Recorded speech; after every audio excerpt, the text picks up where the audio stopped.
জরাজীর্ণ ভবন, দুটি টিনশেড ঘরে ছোট ছোট মাত্র ৫টি কক্ষে চলছে ১.৫ শতাধিক ছাত্রছাত্রীর পাঠদান। প্রতিষ্ঠার ৭ বছর পেরিয়ে গেলেও চট্টগ্রামের সাতকানিয়া উপজেলার পশ্চিম কাঠগড় এলাকায় হযরত আবু বকর সিদ্দিক রাদিয়াল্লাহু তাআলা আনহু নুরানী মাদ্রাসা নামে প্রতিষ্ঠানটির সংস্কার হয়নি আজও। ২০১৯ সালের ফেব্রুয়ারিতে আনুষ্ঠানিকভাবে শুরু হয় মাদ্রাসাটির কার্যক্রম। এলাকার দানশীল ব্যক্তি SAM মহিউদ্দিনের নিজ উদ্যোগে দান করা ২ শতক জমিতে প্রতিষ্ঠিত হয় মাদ্রাসাটি। সরকারি বেসরকারি কোনো প্রকার বরাদ্দ না পাওয়ায় প্রয়োজনীয় শ্রেণীকক্ষের ব্যবস্থা করা সম্ভব হয়নি।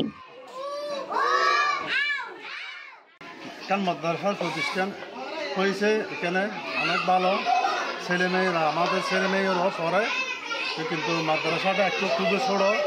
সেই জন্য মানে আপনারা যদি দয়া লাগে মাদ্রাসার প্রতি একটু স্কুল টেবিল নাই, আর বসার জায়গা নাই, ছোটো বাচ্চাসকল হাতে মেডিক বই সন্না করার খেলা যদি ওনারা যদি এলাকার প্রতিবেশী সে যদি হেল্প করেন কিন্তু ভালো, বারা ছেলে মেয়েও পড়ে কিন্তু ভালো মাদ্রাসার শিক্ষকসকল পাইবের জায়গা তাঙ্গাবার কারণ চলছে, আর একটু বড় হলে একটু ভালো হবে।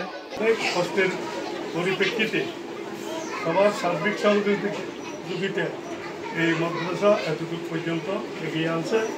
ভবিষ্যতে এই মাদ্রাসার জন্য আরও অনেক কিছু প্রয়োজন আছে এবং আমরা উত্তর আরও এই মাদ্রাসার উন্নতি চিন্তাভাবনা করতেছি। এই মাদ্রাসায় ভবিষ্যতে একটি হাফজখানা এবং একটি এতিমখানা কিন্তু পড়ার সুযোগ করে দেওয়ার জন্য আমাদের উদ্দেশ্য আছে। এটার জন্য একটু আরও পাশে জায়গার দরকার। আমার মতো আর কেউ যদি এই অত্র মাদ্রাসার নামে, এই মাদ্রাসার নাম হলো হযরত আবু বকর সিদ্দিক রাদিয়াল্লাহু তাআলা, কেউ দান করে তাহলে আমরা ওই প্রতিষ্ঠানটি আরও সম্প্রসারিত।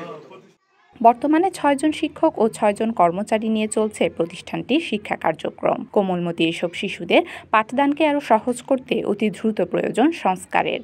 তাই দানশীল বিত্তশালীদের সহযোগিতা এবং সরকারিভাবে সহায়তা চেয়েছেন মাদ্রাসা কর্তৃপক্ষ। মিজানুর রহমান রুবেলের তথ্যচিত্রে desk report, CTG news, Chittagong.